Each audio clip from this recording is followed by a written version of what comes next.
Hello and welcome to David Hamilton's People. Smacking children is the subject under discussion today, and we're asking whether it should be outlawed. Don't forget that you can let us know what you think by calling our telephone poll. Here are the numbers. The lines are open until 4 o'clock this afternoon, and the results will be shown on Lifestyle just before 7 o'clock this evening. Now, both my guests today have strong views on how we should discipline our children. Penelope Leach is mother of two and a member of the End of Physical Punishment of Children campaign. Dr. Tom Pitcairn is a child development psychologist, father of two, and has strong reservations about outlawing smacking. Well, at present, the law in Britain allows the reasonable chastisement of children by their parents. Last year, a mother was cleared of assault and cruelty after beating her child with a garden cane and a length of electrical flex. But a parent's right to give their child a good hiding, and 6 of the best, are now being challenged. Already outlawed in Sweden, Finland, Denmark, Norway and Austria, there's now a strong possibility that smacking might be made illegal here. Well, we've been out and about canvassing the opinions of people on the street, and here's a selection of those views. No, I don't believe in smacking children. I think that communication is the essential part of a relationship with a parent and a baby, and if you can't communicate with the child, then you're doing something wrong. It shouldn't actually resort to smacking the baby. I mean, sometimes, yes, I have resorted, but it's made me feel absolutely dreadful, and I think there always must be another way. Well, definitely. Not too hard. Don't hit them with a stick or anything, but just smack them, smack their bottom on the top of the leg. Spare the child and hit the rod. You wouldn't mind being spanked, would you? I was going to say I quite agree with it with adults, but... Well, we know what they've been up to. An interesting selection of views there. First of all, let me turn to Penelope Leach and ask why you're in favour of outlawing smacking. Because I don't think smacking is at all likely to work itself out of a job. It's very traditional in this country, and indeed all over what used to be the British Empire. We really have been, historically, a nation of smackers. And, you know, if you're smacked as a child yourself, children have to think what their parents do is good and right. We all do. I mean, that's what social learning is based on. So if you're smacked as a child, even just quite ordinarily smacked, the way most people are, you tend to grow up feeling that that's the natural, the obvious, the sensible way to handle naughty kids. So when you've got kids of your own, you do it too. So one of the reasons for wanting to outlaw it is that because it's actually very insulting to children as people, particularly now that society has outlawed all other forms of interpersonal violence. You know, I'm not allowed to solve a quarrel with you by giving you a clip round the ear. We've gone a long way in outlawing violence between husbands and wives, not always successfully, but the law says interpersonal violence is not acceptable. Therefore, it doesn't say much for our view of children as people that we still make this one exception. Nobody must hit anybody except that it's okay for parents to hit kids. Now, obviously, there's a difference between smacking and beating. Surely a little smack round the leg isn't going to do any harm, is it? David, the great trouble with this, of course there's a difference. Of course there is. But nobody knows where to draw the line. And parents don't know where to draw the line themselves. You know, parents will give a little tap to a baby under a year old and find it incredible to think that when that child is 4 or 7, they might give it a good spanking and eventually hit it with a garden cane. But nevertheless, people do. Nobody knows where to draw the line. Another reason for wanting society to make a statement about it, which is what outlawing it would amount to, is that the child protection workers have the very greatest difficulty. They will bring a case to court saying, in our view, this is cruelty. And some magistrates will turn around and say, well, yes, all right, this child was quite severely cut by the hose pipe her father beat her with. But nevertheless, we consider the punishment reasonable. And then another magistrate will actually find guilty a parent who's done something much lesser. So really, you can't draw lines and say, this much is okay for a child this age who's committed this offence, and this much is too much. Well, what would you say to parents who say, I was smacked and it didn't do me any harm? But that was exactly the point I was making. This is why, unless we take some action to say, listen, let's all think about the fact that this is the 90s. We've endorsed the United Nations Declaration on the Rights of the Child. we've all accepted, really, that children's rights as human beings must equal our own. Let's make an effort and accept that this is a traditional practice we need to get rid of. You know, 100 years ago, it was absolutely acceptable for husbands to knock their wives about. Yes, they weren't allowed to go too far, but anything went within that private relationship. All we're really saying is that it's time we took the same kind of action for children that was then taken for my sex. Okay, fine. Thank you very much indeed. Let's come across to Tom. Tom, what do you think about outlawing smacking? Well, I agree with Penny, in fact, that society needs to make a statement. It seems to me, though, we have to be careful exactly what statement we make. Smacking within the parent-child relationship is done normally as a response, or commonly as a response to parental anger. It is part of that anger. It is the same behaviour as screeching, shouting, doing anything else which comes from the parent's anger towards the child. Smacking as punishment is a very different matter. Smacking as punishment is clearly ineffective. It's an aversive stimulus. It just does not work. The courts must make a clear decision about where smacking ends and punishment begins and beating begins. Unfortunately, they don't do so, or at least it seems to me they provide their own guidelines. But what is important is the relationship between the parent and the child. My worry about outlawing smacking is that it provides the parents prevents a degree of control in the parent. It provides the parent with guilt, it makes the parent guilty, and provides them with no alternative. There's no alternative built into the legislation which says to this parent, okay, you can't smack the child, what shall I do with the child? What the parent needs to know about, and what we need to focus on, is the nature of the management, the control of the parent-child relationship. Secondly, I feel that the legislation itself would be dangerous because it provides society with an indication of being successful. We have solved a problem by putting this legislation into place. It doesn't seem to me we would have solved a problem. We have, at the most, covered up a symptom, not solved the problem of how parents should control children. Parents do not have an automatic right to punish children. Parents do have a duty to exert control over children for the child's benefit. See, I wonder when parents smack their children, if it is actually really to punish the child, or whether it's just a sort of an automatic reaction. And in fact, it's just a natural sort of lashing out that the parent feels, but not necessarily to deter the child perhaps from doing that sort of thing again. I must admit, I don't like the term a natural lashing out. It implies that the behaviour is totally uncontrolled. Well, a parent under stress may find themselves in that situation. And may find themselves smacking a child. Fine, they may find themselves shouting and screeching at children. The advantage, in a sense, of smacking over shouting and screeching is that when you screech at a child or shout at a child, you've got to actually say something. And it's the content of that saying, what you say to the child, can be much more demeaning, much more, if you like, dangerous to the long-term development of the child than simple smacking, providing it's done in this way. If parents do not have this view of smacking as retribution and as punishment. Do you think that there's any time that physical force is justified? I mean, supposing you had a child playing with matches, it would, you know, it's very difficult, isn't it, to be calm in a situation like that? What do you think? I think it would be crazy to be calm. I wouldn't be calm if my kid was... But I think there's a great difference between physical force used to keep a child safe, to stop a child doing something, to grab a child who's going to run into the road or whatever. There's a great difference between that and the deliberate use of physical force to cause pain, which after all is what physical punishment is. I mean, if you hurt a child by mistake, it isn't punishment.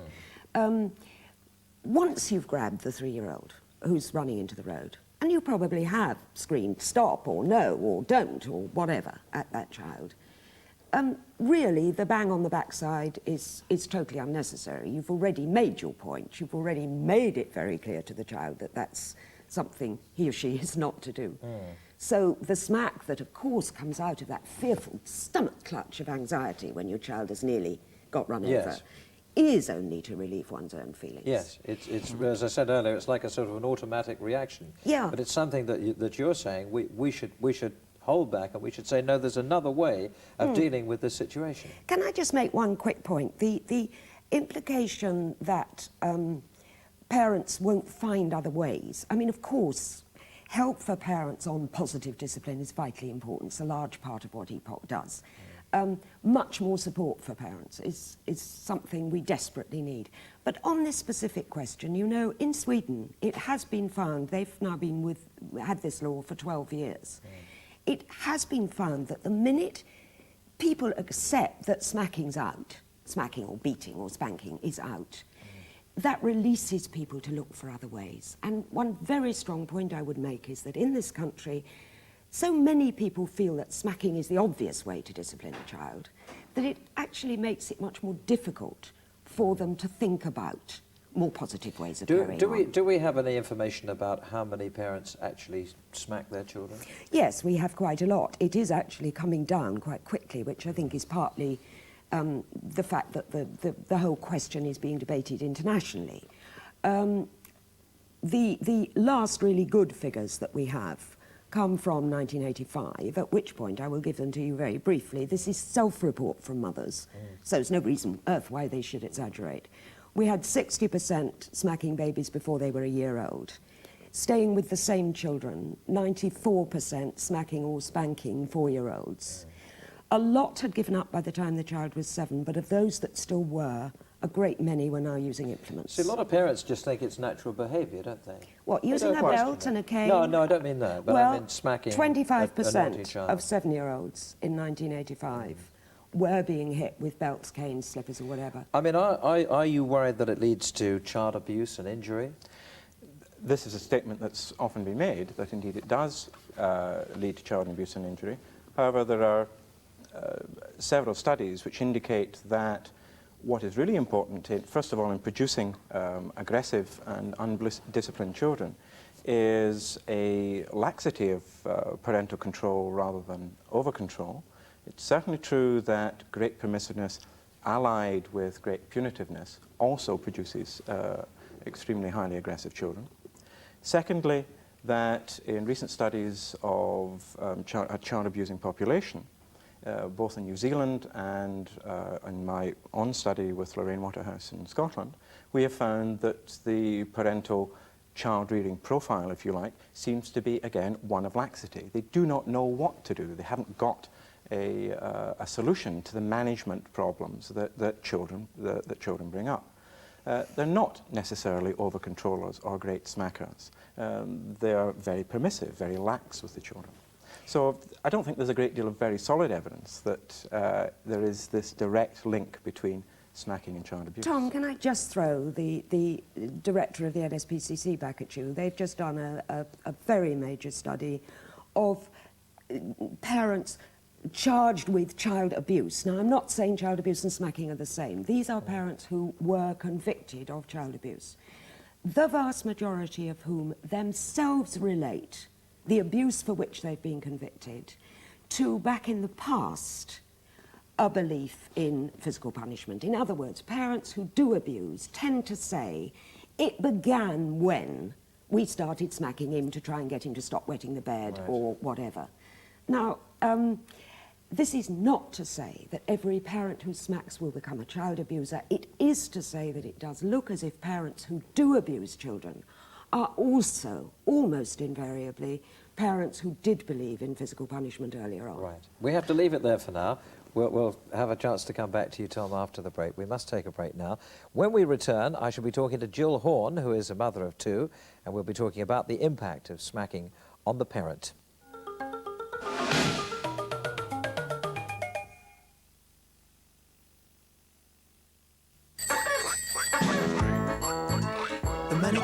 On the bike, once apple and strawberry, apple and raspberry. The manic candidate on the bike, once apple and strawberry, apple and raspberry. Pineapple and lemon. The bison on the bike sucks on his orange, sucks on his orange, sucks on his orange. The bison on the bike sucks on his orange, sucks on his orange, sucks on his orange.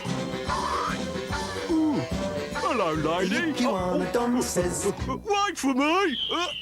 You get more with Robinson's flavours. Beautiful legs and thighs don't always come naturally. We could all do with some help. K-Tel introduces the Thigh Toner, the portable workout machine designed to reshape legs and thighs. Just 15 to 20 minutes a day in the comfort of your home, Thigh Toner is engineered to use just the right pressure for maximum results, ideal for both men and women. It even strengthens and tones your upper body to a firmer and more attractive you. Thigh Toner zeroes in on flabby underarm muscles. Hips and outer thighs are no problem for Thigh Toner, so effective and easy to use. You can use Thigh Toner in your home, office, or even when traveling. Now you can have the legs you've always dreamed of.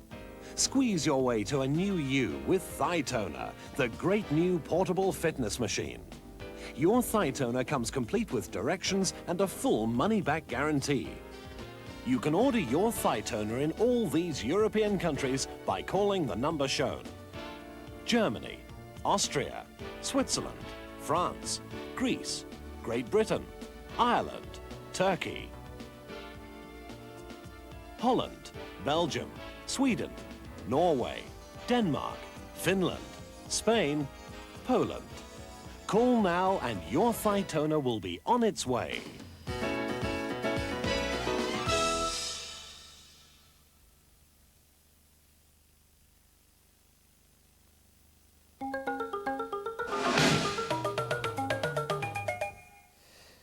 Welcome back. Today's subject is smacking children. Now, before the break, we were discussing the arguments for and against outlawing smacking. We're now going to talk about how difficult it can be to cope with children.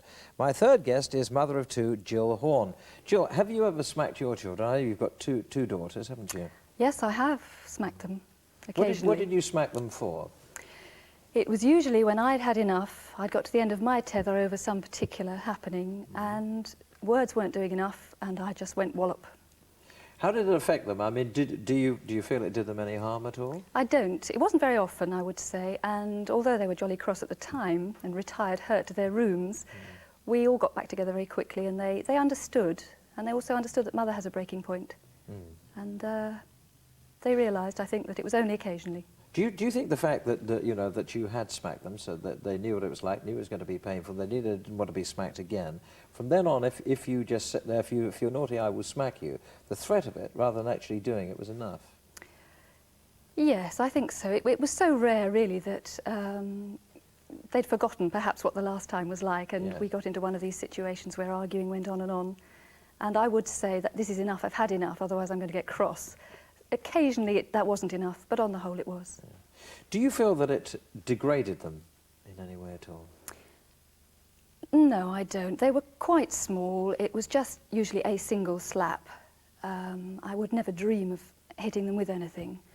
They were slightly offended at the time, and the older they get, of course, the more offended they are. But no, I can't say I felt they were degraded. I wouldn't have done that. Now, well, one is a teenager and the other one is approaching her teens now. When they grow up and they get married, do you think that there would be any danger that they would then hit their own children because they were smacked themselves? I think unless they have very different ideas, they'd probably be similar. I think they'd apply the occasional smack in the similar circumstances. I can't see them being child beaters any more than my occasional smack led me to severely hurt them. How did you feel after you'd smacked them? Oh, I wished I hadn't. Each time. I feel they deserved it, but I still personally wished I hadn't because I loved them and I didn't want to hurt them. So what other ways do you use to try to exert control and discipline? Well, nowadays we talk about everything, and usually things don't go so far that that's appropriate anymore. And I do think that with a little help, a lot of mothers need a little help to put everything in perspective and not get cross over little things.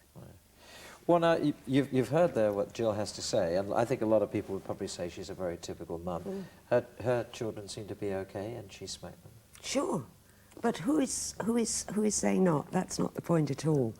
The point is not... The point really about Jill is that she wishes she hadn't. Outlawing smacking is not going to end it, any more than outlawing violence between husband and wife has outlawed it, or forbidding the police to hit suspects has outlawed it. The point is that the educational job that needs doing is the job that says smacking in cold blood as a punishment is something parents have a right to do and something effective. Now, I would dispute both those statements, and I strongly suspect that so would Tom and possibly also Jill. Any parent knows you can be driven to distraction. If you're driven to distraction, you may do anyone... I mean, I was a stamper. Now, all right, you know, I'm capable of stamping. Now, maybe if I hadn't got that outlet, I'd have been a smacker. But I was never smacked as a child. I didn't have that outlet in my toolkit as a mother. And what has happened in the countries that have banned smacking and brought kids up unsmacked is that smacking, physical punishment, has been taken away from the toolkit. Parents aren't left saying, I'm not allowed to smack, so I can't think what to do. They're left looking for other ways. Not because they're being compelled to, but because that tool has gone. They don't think of it any more than I ever did. And that was not virtue, it was because I just had no experience of physical, personal violence as a way of solving problems. Tom, I know there's something that you wanted to take up that Penny was saying before we took the break. Well, before we get onto that, could I just come in on this issue of smacking being degrading, because I think it is a particularly important issue. Smacking, as I already said, it is simply an indicator of parental anger. Jill has made that absolutely clear. She did it when she was at the end of her tether. It is an indicator of anger in the same way that shouting and screeching is. It has, it seems to me, two advantages. Firstly, that it does not involve calling your children names or doing whatever else you do when you shout at them. Secondly, it does seem to induce a feeling of regret in parents much more commonly than shouting does. And I think that feeling of regret associated with smacking is actually an extremely useful one, because it makes the parent think about the nature of the control.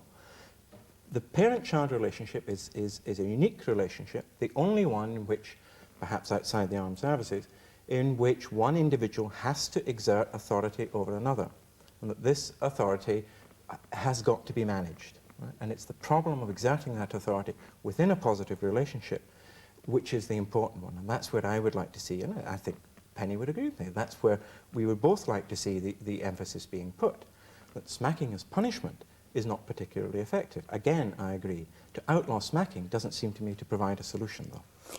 Can I just come back very quickly? I think this question of humiliation is terribly important, and I also agree that you can hurt a child more by what you say to it.